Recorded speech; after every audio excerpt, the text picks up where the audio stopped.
Hello everyone, I'm Bryan Collins, California Realty training instructor and realtor with Keller Williams. Today we're going to be talking about the 7 tips to become a successful listing agent. You don't want to miss it. When I'm not working as a real estate trainer, I'm off helping people with their listings.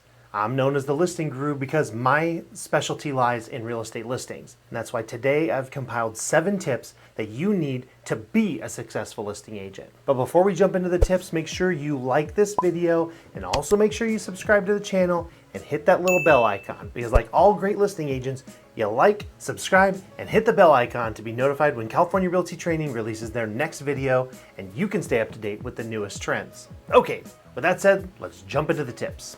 Tip number 1, lead generation. Let's talk about lead generation. This process is going to be different for buyers and sellers. Since you'll be representing sellers in this instance, where you should focus on the lead generation strategies that will attract sellers to your business. So what are lead generation strategies for sellers? That's a great question. Sellers will always gravitate toward the tangible. They want to pick something up and they want to feel it in their hands. Plus they want a personal touch to your outreach because it lets them know that you're a human being with personality and a heartbeat. The reason why is because they are all trusting you to sell their home, their safe space, their investment that they made in their future. Also, they want to build a rapport with their listing agent. Selling their home is a big commitment, so they want to work with somebody that they trust. The online space is just not the best way to reach them. That's why you should always have a warmer method of contacting your leads. More genuine interactions with people is a warmer and more welcoming approach. So what constitutes a tangible lead generation strategy that would attract sellers? You can send mail, flyers, or even handwritten letters to give the sellers a greater sense of value and opportunity. Receiving a handwritten letter goes a lot further than a cold email or scrolling through Facebook to see a generic ad. These items are tangible and something they can hold in their hands. It feels more like a gift. Additionally, door knocking is a great approach to lead generation. Although it can be hard to knock on a stranger's door, this is another effective approach to find new leads who are interested in selling their home. Door knocking shows people that you're willing to go the extra mile, sometimes literally, when it comes to serving them as a client. Door knocking will also give you the opportunity to have a conversation with somebody where you can answer questions that they might have or show them a value report of their property. Oh, and here's a bonus tip. Create a home value report and mail it to people who have defaulted on their home loans. They've received a notice of default. This is a great way to give people an opportunity to sell their home and to escape an impending foreclosure. Tip number 2, know how to price and understand the market. Knowing how to properly price a property, say that 3 times fast, is paramount to your success as a listing agent. If you consider yourself bad at pricing property on the fly, don't worry about it. This is a skill that you learn and something that you get better with time. So why is it important to master the skill of pricing a property? Pricing a property gives your potential listing client the ballpark range of how much they can realistically get if they sold their house with you. The price that you give them is the price of how much you think their house is worth. And with your estimate, you're showing them the amount of money that they can make. So whether they want to sell their house and rent, or sell their house and upgrade or even downgrade, then the price that you give them paints a picture of the money that they can use for their future. Not only is it a great incentive for people to hire you to list their house, but it's a perfect conversation starter. If you can accurately give them an estimate of how much their house is worth by knowing their specs, by how many bedrooms and bathrooms they have, you can open a dialogue with them and tell them how much they can profit from selling. So how does market knowledge contribute to pricing properly, you might ask? Knowing the market in your area will help you become the expert for a neighborhood, city, or region. And when you know how your area's market works, you'll understand how much demand your potential client's house will be worth. This will help show them just how much money that they can make. How can you get better at pricing a property? I have a quick trick for you that helped me get better over time when it came to pricing property. When I wanted to get better at pricing, I would try my best to estimate how much money a homeowner can make from their sale. Look at the comps and all of the values there. Then I would ask someone who has more experience than I did to estimate the price on that same home. And then they would either give me a similar number to what I estimated, or B, a completely different answer. So if the more experienced agent had a different answer, then I could ask them and say, hey, why did you choose, how did you come up with this number? And then this would give me clues and signs on how to price residential real estate by picking the brain of those who have more experience than I did. And what I noticed was that over time, I was able to pick up on these signs and be able to price more accurately.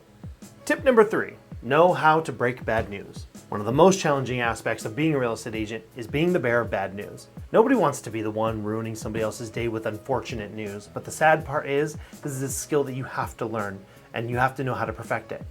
Whether the homeowner wants to sell their home for more than what the market can get them for it, or there's a structural problem maybe that'll ruin the deal. You have to be honest and clear. As a real estate agent, your job isn't to fluff up a fantasy scenario just to try to get a client or to close a deal. You have to be direct and realistic and honest. It's your fiduciary duty. Not only should you be grounded, but you should be firm and know when to stand up for yourself. If a client wants to sell their house for $5 million, but you know it will only sell for one, then you have to be realistic and firm in your stance. Of course, no client wants to hear that they're living in a fantasy world and they can't net as much money as they want. But that's just part of the job. That's why learning how to break bad news is so important. Their time and your time is important. You don't want to waste either one. So there's no reason to try and make something happen when you know very well that it can't happen. And that's where being honest and direct comes in. You just can't sugarcoat it. And if the client walks away from a deal because you're being realistic, then that's okay. It's better than being in listing limbo and eventually being fired because you couldn't find a buyer for a price that was unreasonable.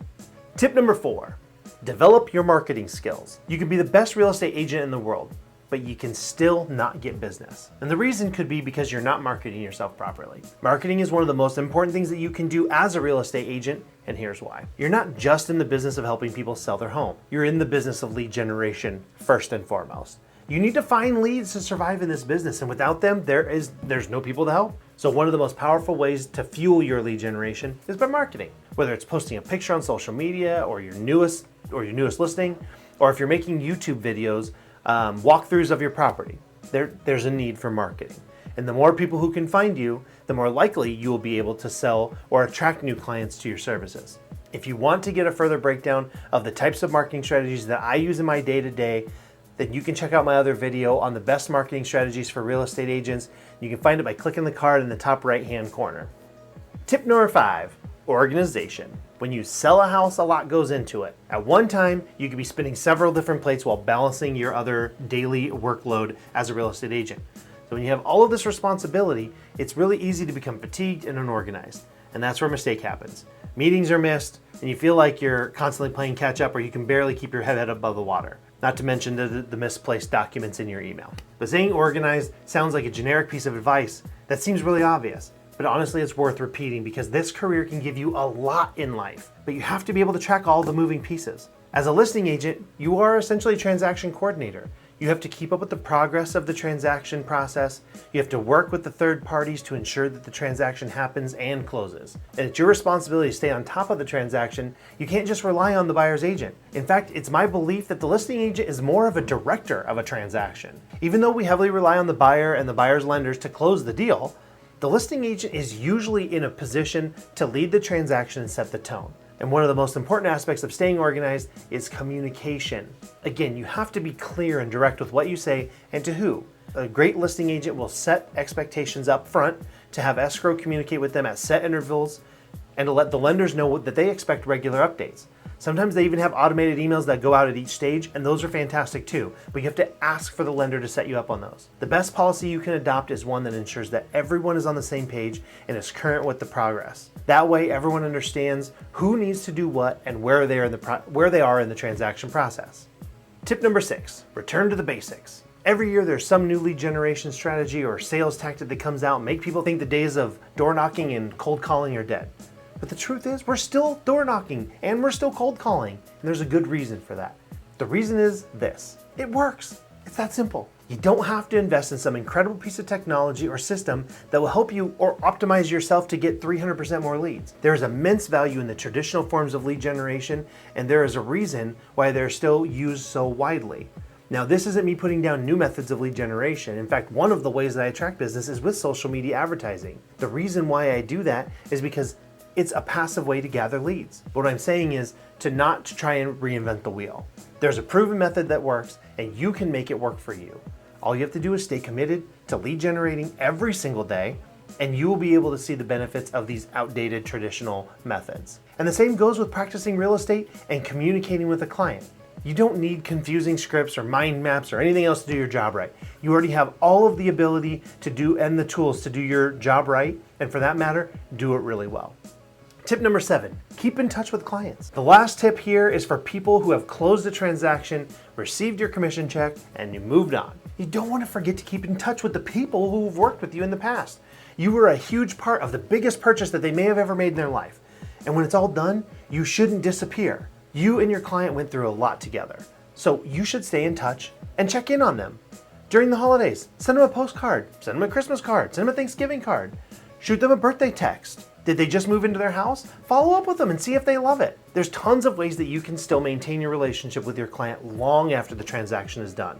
This is a people business, and building genuine connections with others is vital for your success. Most people forget about the human aspect of this job, and that is to treat others the way you want to be treated. By doing so, you let them know that you're on their team and that you're representing them still. Now, when people have a great experience working with you, you'll be more likely to be the friend I have in real estate to their network, and then your business will grow. And that's why it's important to follow up. When your past clients think of real estate, the first person they should think of is you. And that's one of the best things that can happen to you, because eventually you get to the point in your career where you'll receive recurring passive leads. If you're watching this and don't have a real estate license and you're ready to take that leap, then I recommend you check out the California Realty Training's pre-licensing program. We have all the required educational materials that you need to get your license in the state of California. At the start of every month, we have a free intro session where you can test out the program for free. So head on over to our website to save your seat for the next training session. And one last thing. Support this channel by liking this video, subscribing to our channel, and hitting that bell icon. That's also the best way to get notified when we release a new video just like this one, and it helps us grow so that we can continue making great content. That's it for me, and as always, it's bye for now, sell for later. Hey, thanks for watching this last video. Hope you enjoyed it. I sure did. Hey, do us a favor. If you think a family member or a friend would also enjoy it, why don't you share it with them? I guarantee it, they're going to get something out of it. In addition, if you have any comments, questions, or a topic you want us to discuss, hey, leave it down in the comment section. And one last thing, if you haven't subscribed yet, what the hell are you waiting for? Do it right now. Hope to see you next week.